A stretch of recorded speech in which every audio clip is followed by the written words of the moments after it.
Hello guys. இது Monday night பாட்டி வீட்டுக்கு வந்ததுக்கப்புறம் எடுத்த விலாக் தான். சரி நானும் அம்மாவும் ரொம்ப நாள் ஆச்சு ஆம்பூர் போயிட்டு வரலாம். அப்புறம் நிறையா ஒர்க் இருந்துச்சு.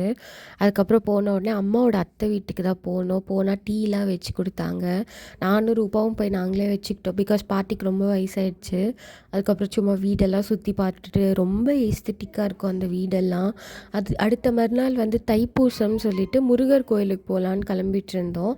மார்னிங்கே அத்தை வந்து பருப்பு குழம்பு, சாதம், களி, அதுக்கப்புறம் வாழைக்காலாம் செஞ்சிட்டாங்க. நானும் ஒரு சும்மா கொஞ்ச நேரம் ஹெல்ப் பண்ணிவிட்டு அதுக்கப்புறம் மஞ்சு வீட்டில் போய் இளநீர் குடித்தேன். பிகாஸ் நாங்கள் ஊருக்கு வந்தால் தான் இளநீர்லாம் ரொம்ப குடிப்போம். அவளும் சாதம் சுண்டெல்லாம் ரெடி பண்ணிகிட்டு இருந்தா. அதுக்கப்புறம் கோயிலுக்கு கிளம்பலாம், பஸ்லேயே போகலாம். பிகாஸ் ஒரு 6 பேர் போனோம், ரூபாவோட ஃப்ரெண்ட்ஸு எல்லோரும் சேர்த்து. ஸோ பஸ்லேயே போயிடலான்னு சொல்லி மார்னிங்கே கிளம்பிட்டோம். பார்த்தா 1/2 ஆகியும் பஸ்ஸே வரல. அதுக்கப்புறம் வேறு வழி இல்லாமல் ஆட்டோவில் போயிட்டு சாமிலாம் கும்பிட்டுட்டு